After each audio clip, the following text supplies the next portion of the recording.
យ៉ាងតារាហានតា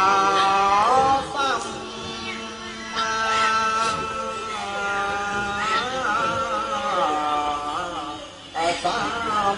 ពនខានសា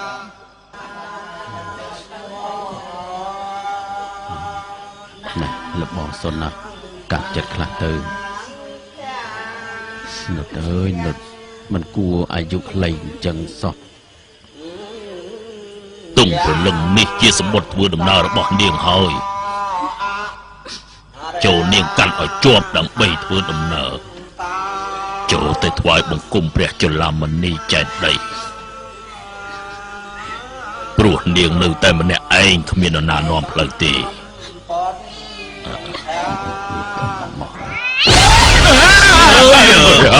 ไม่ទេឆ្មាតើ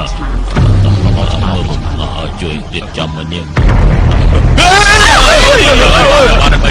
ม่ទេជួយសង្កត់នាងចុះមកជួយសង្កត់នាងចុះមកចាំទៅសៃវាទាញទេមើលទៅអូន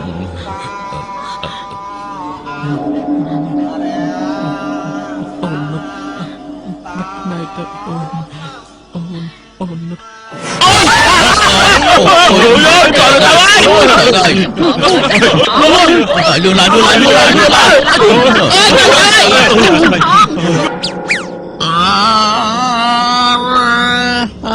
តោ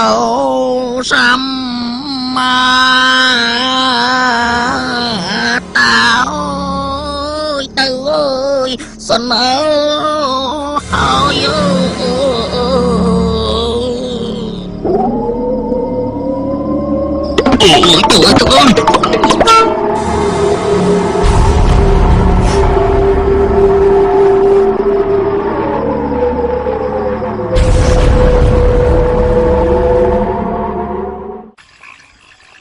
ឆាប់សិន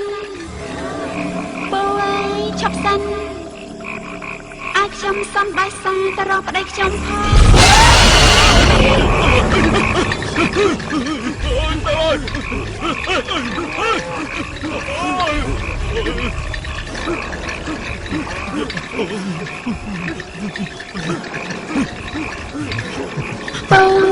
កំបោលេងពេកកំបោលេងពេកមិនចាំធ្លាក់ខ្ញុំ